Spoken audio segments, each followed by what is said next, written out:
Ladies and gentlemen, I have to ask you the logical question.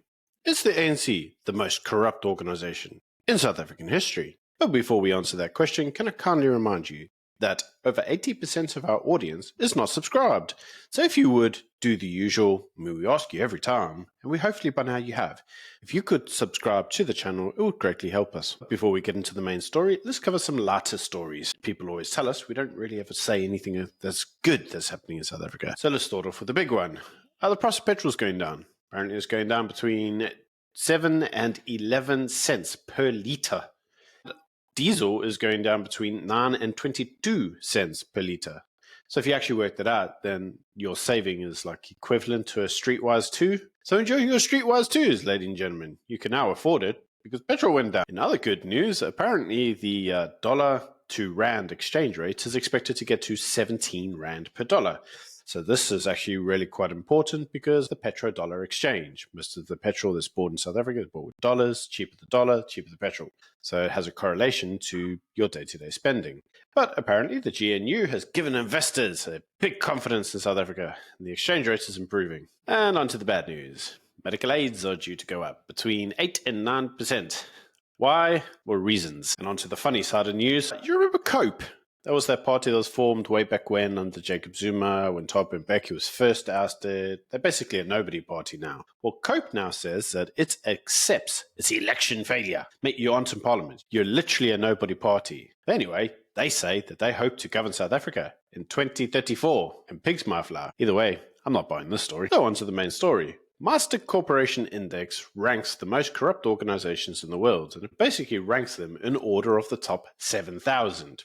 Because the world's pretty corrupt. Anyway, according to the Corruption Index of what is the most corrupt organizations in the world, the ANC ranked at number 16. Good news, ladies and gentlemen, is this is actually an improvement because the previous ranking, the ANC, was actually number 13.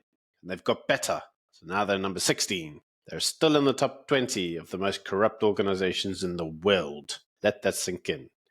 But don't worry, things are getting better because they slipped down 3 places. Could just be everybody else got more corrupt. Don't know.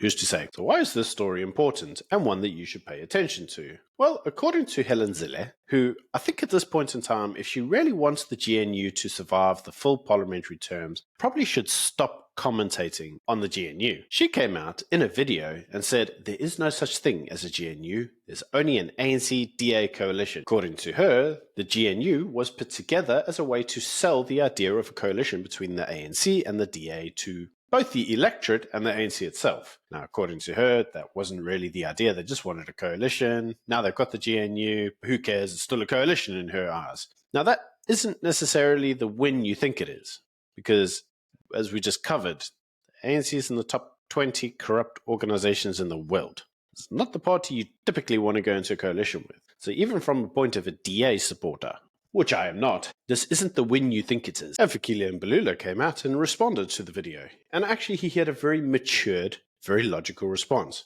And for that, I say, Fikile, you're doing us proud, my friend. You're actually really matured. You're actually turning into a very, very good politician. What he actually said is that the DA's role is to be that of an opposition. So they have to say bad things about the ANC. That's effectively their job. And just because they joined a GNU doesn't mean that they're going to stop dunking on the ANC.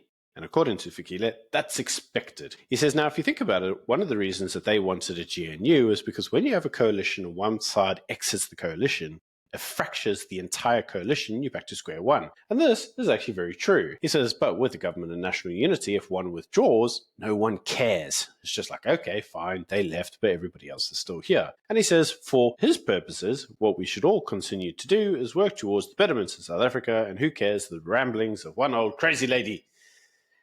And Fikile is not wrong. The DA's job is to act as the official opposition. They've done it for a very long time. And now they're in government, but they still have the opposition mode. And Fikile says if we all just sit down and listen to the ramblings of old people, apply that to Ramaphosa, my friend. But if we all sit there and listen to the ramblings of old people, then effectively what we'll have is nothing will ever get done, and everybody will feel very disillusioned, and then they'll just be fighting. So he says to his own comrades, you have to forget what she's saying, get on with work, and hopefully everything will sort themselves out. Like I said, very mature, very logical response. And for that, I think Fikile really is showing us a good side of himself. Anyway, ladies and gentlemen, that's the news. Let me know what you think in the comment section below. Is the ANC the most corrupt organization of all time? Should Helen just keep out of politics now? Just leave them alone to get on with it? What do you think of the news?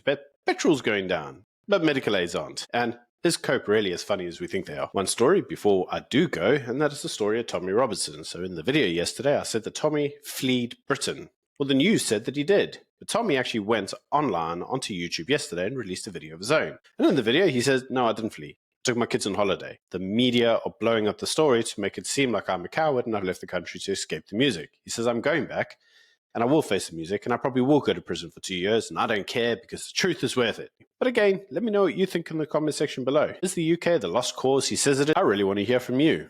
But until next time, bye.